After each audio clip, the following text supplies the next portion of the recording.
Greetings, programs. Good morning, good afternoon. I hope you're all doing wonderful today on this fine Monday morning.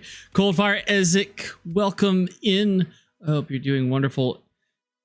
And I hope you had a fantastic weekend just like myself. It was a glorious weekend. Much fun and merriment occurred, and it was good. It was good times indeed had by all. Even though some of us may not have been entirely conscious for those good times. Aha!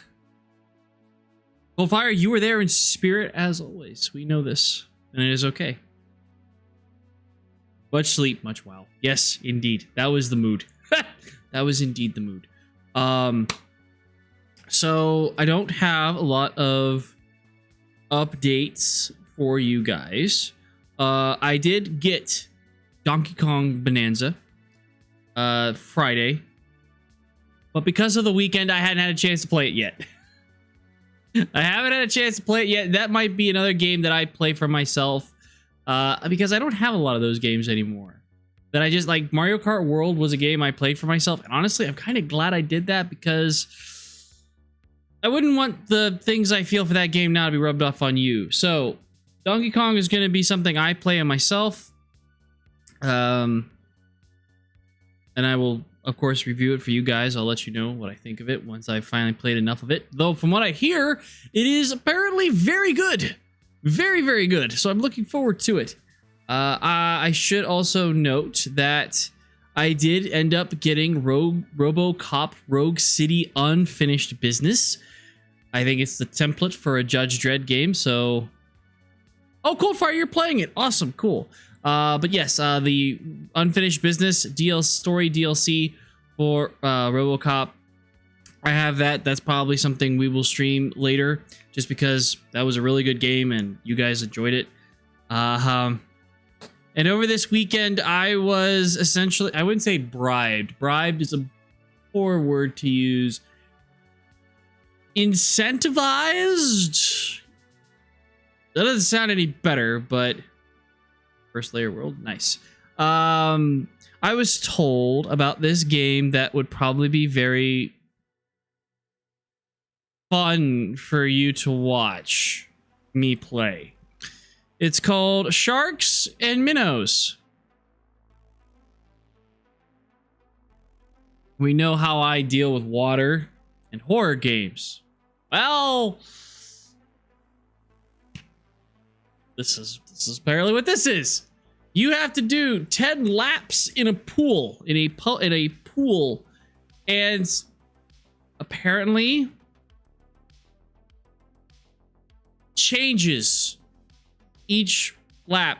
I don't know. I watched the trailer. The trailer was kind of disconcerting, but from what my friend described it as, I'm gonna hate it. I'm gonna hate it.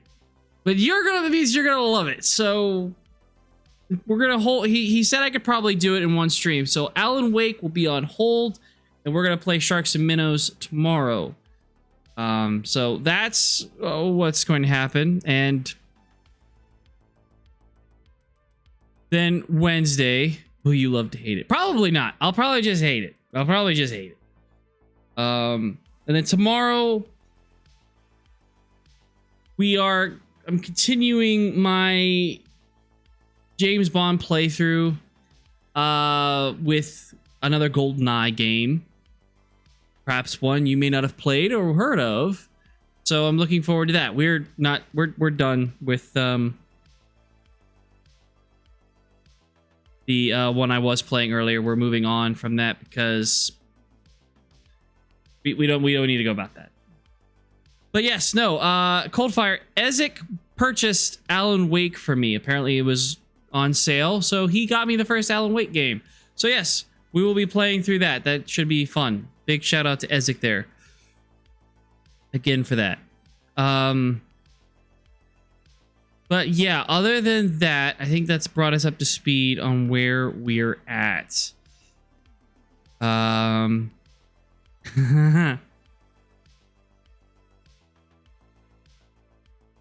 Catch them in a hot tub, chilling in a hot tub, drinks in hand. Ezek, what kind of streams are you have it over there? I must have missed quite a few streams there. That's interesting.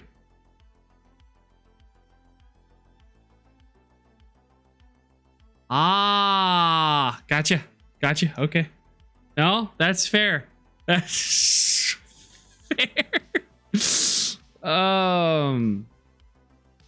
Yeah, so folks, I do have some gaming news to talk about. First and foremost, as some of you who might be perusing Steam might have noticed, Steam has apparently cleaned itself up, but not by their own accord. Steam has been coerced into delisting certain adult games from their library. They have confirmed that it was credit card companies pressured it to delist certain adult games. This is a quote from Valve. We were recently notified that certain games on Steam may violate the rules and standards set forth by our payment processors and their related card networks and banks. As a result, we are retiring those games from being sold on Steam Store. Is that really the precedent we're going to be set at? We're going to be following the rules that credit card companies set forth? Okay. I know there's more to this story. I know there's more to it because I'm going to jump into it, but I want to set it up here. Valve explicitly said it was removing the offending games because loss of payment methods would prevent customers from being able to purchase other titles and game content on Steam. So I'm quoting the article here. It seems quite clear to them for those kind of statements that Valve's chafing a little under payment processor tyranny, but I suspect even Steam can't really go toe-to-toe with the likes of Visa and MasterCard.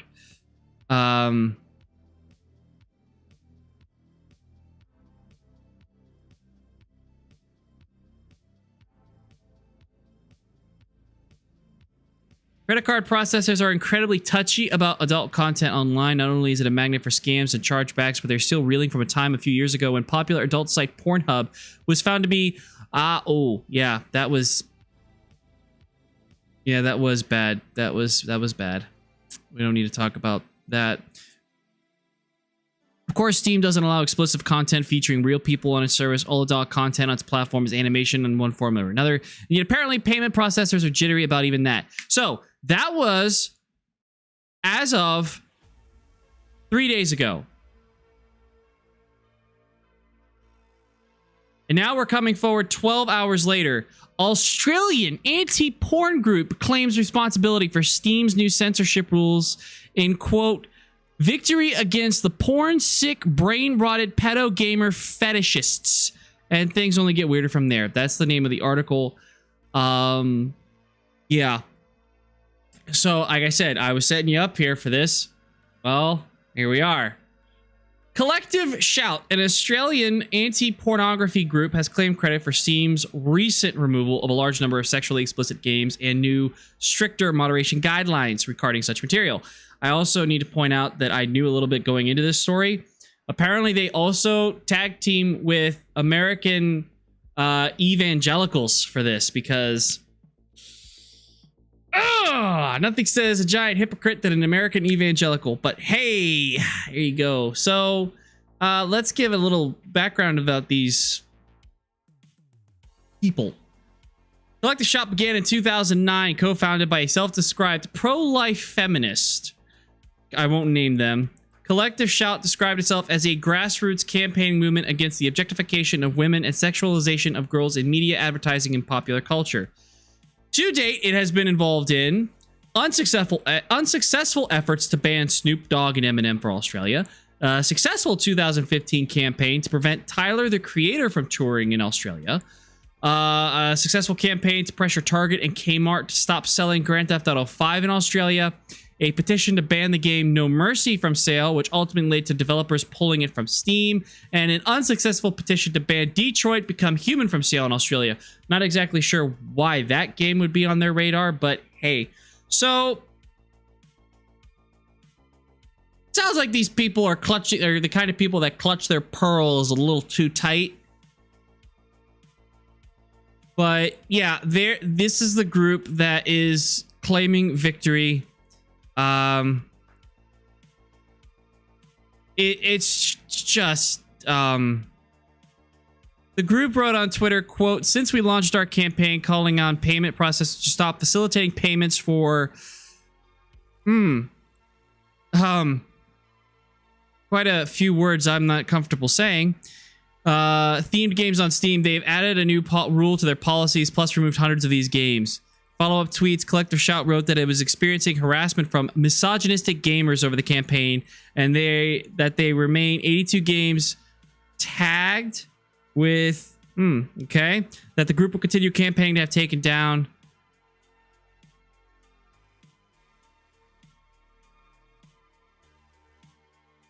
So it sounds like the numbers don't add up, though. Oh, there is a brothel-like scene. Interesting. The article goes on to say these numbers don't add up, though.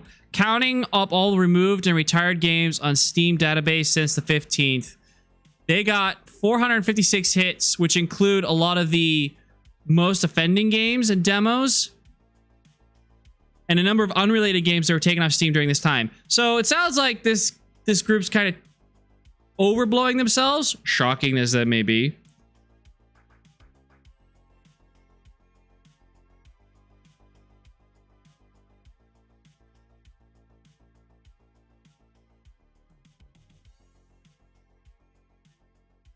Interesting. So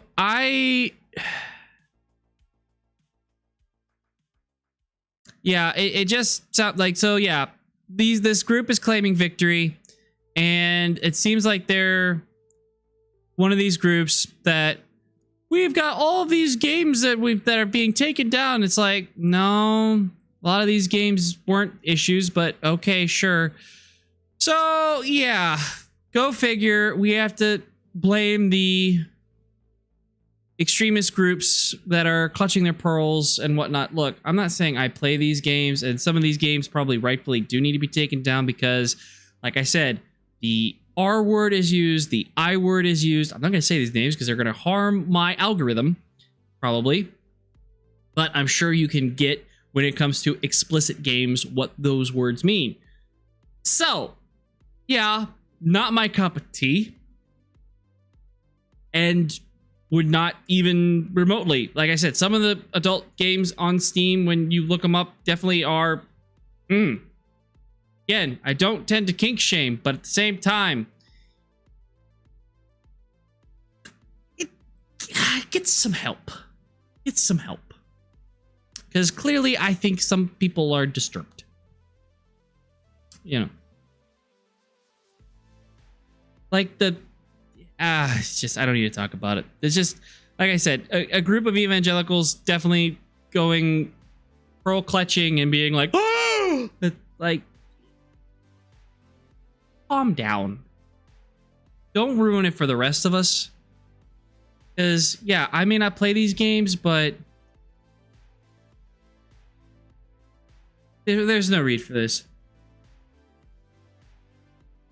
The evangelicals here in stateside claim that these games and these people are what wrong with society. Of course, I just hold up a mirror and show that, no, you are. I mean, you both are, really, but hey, who am I to judge? Like I said, I don't care. Whatever knocks your socks off. I at this point, why should I care? We all need to get... No, I'm not gonna... No. Not everybody needs to get their jollies off. Not everybody. No, there's definitely some people out there who absolutely need to keep their jollies in and just seek help. But... See, this is what happens when I know that's a good... there's a story that's relevant and needs to be talked about, and it just makes me go, there's no right way for me to talk about this, is there, without sounding like some kind of creep? So, there I am on the internet, sounding kind of like a creep. There are no winners here, there are no losers here, because we're all losers. We're all losers in this scenario. And again, when I tried looking up, and I was hesitant to talk about this because, quite frankly, I don't honestly give a flying hoot about this story because I'm not going to see it. I have no desire to see it. And it's just... Again, without me talking about it, it's not going to put it in a good light.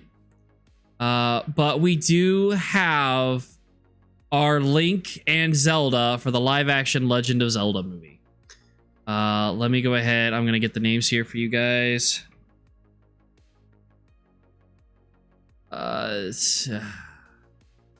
Yep.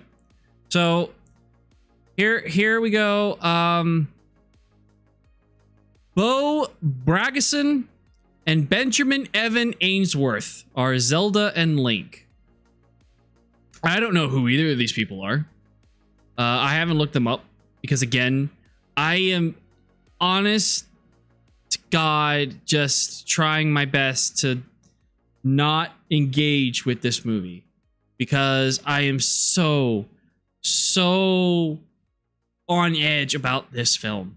Apparently the photos, when you look up the cast here, when you look up like Zelda movie cast, they seem to be in costume. So it makes me wonder if filming has already begun. I don't know. This is from the Nintendo's official account. Pleased to announce that for the live action film of Legend of Zelda, Zelda will be played by Bo Bragason. Oh, and it's Shigeru Miyamoto. So Bragason and Link by Benjamin Evan Ainsworth. I'm very much looking forward to seeing both of them on the big screen. Okay, so English actor Braxton is known for her roles in BBC One series Three Girls and the Jetty, as well as Disney Plus's Renegade Nell. Last year, she starred in Euroslin's vampire comedy The Radleys. Okay. Ainsworth, who is also English, was the voice of Pinocchio in Robert Zemeckis' live-action Pinocchio. I don't recall that one. And played Miles in the Netflix series The Haunting of Bly Manor. He also stars in the Canadian comedy series Son of a Critch and appeared in an episode of Netflix's The Sandman. Oh, okay. The Zelda movie is scheduled to debut in theaters on May 7th, 2027.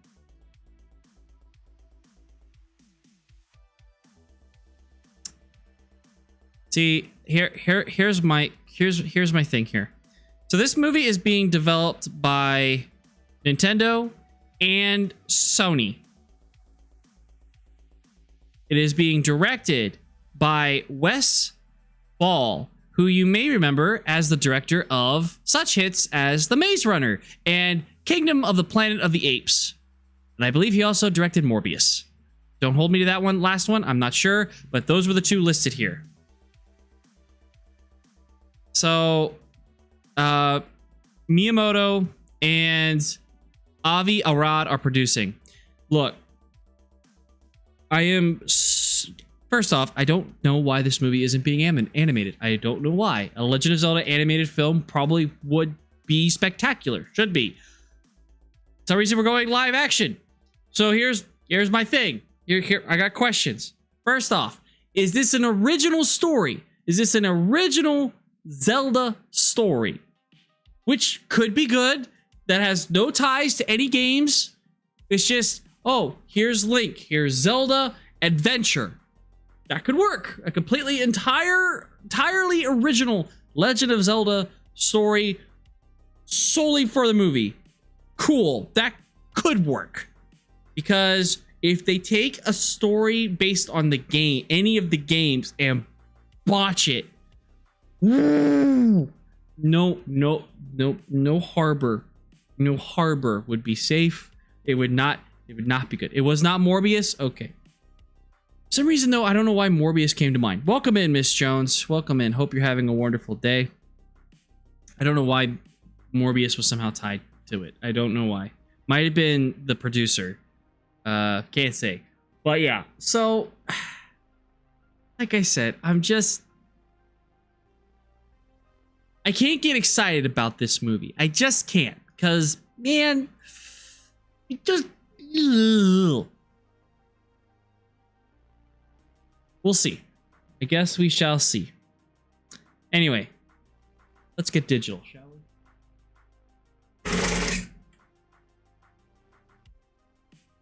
Here we are. So, going in open-minded. I'm going in like the Jurassic World Rebirth film. Setting my expectations way low. I may not even watch any trailers as they come out. Just to be like, oh, trailers dropped? Cool. Nope. Sort of like Tron Ares. I've seen one trailer. I'm not watching any more. I have the gist of what's going on with that movie. Haven't seen any more trailers. Because I don't know if anybody's known this or not, but there's been a lot of controversy about Tron Ares lately because of its main star. I ain't even going to talk about that weirdo. Because we're here to play a game. Like games? I like games. Let's try and recap what has happened with Tron Catalyst. We finally got to the person that was responsible for creating the loop, or causing us to loop. She gave us some answers. We tried to save a couple people. The leader of... I can't even remember the group's names anymore because, again, so much has happened. And then we died. We were killed. And then this, somehow, our loop has now begun all the way back at the beginning, but now the creator of the loop is with us. She is now, we hear her in our head, so now we have more information, and we can now twist things. Like I said, I'm very intrigued on how this is going to pan out. Depending on what happens in this stream too, this might be the last time I play it because, like I said, there are quite a few things that have come out that I want to move on to. So we'll see where this goes. Also, folks, I don't know if a banner is up or if it's coming up. I can't see it in chat. Gifted subscriptions are on sale. There is a discount on gifted subscriptions. So if you want to help me out, there you go. That option is there. Like I said, I have 58 hours left to run this promo through the year. I figured I'd just go ahead and throw it on here, but I'll maybe save them for a little later. So, Spotify, I need you to push, get the game started. I don't even know. Game capture. Nope, that's not it. Full screen application. Is that gonna work? It is gonna work. Hey. All right, so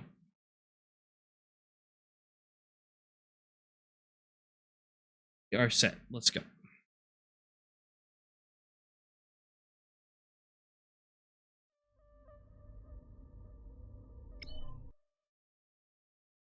.1 centicycles after Catalyst. Arena 4A. We are back at the beginning.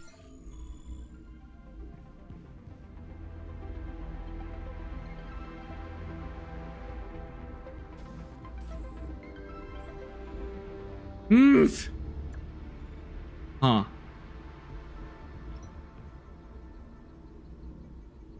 Temporary storage.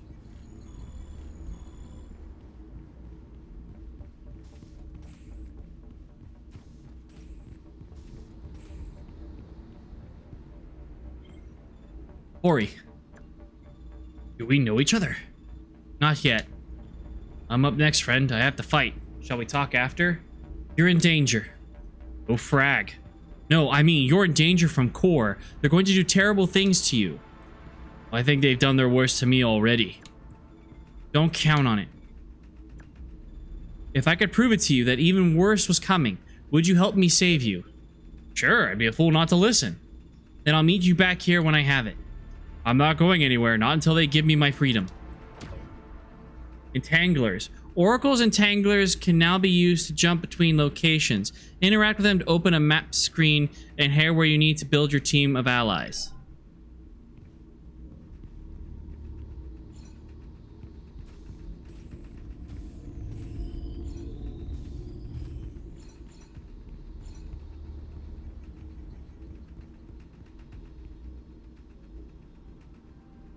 Okay. Question is, how do I get in there?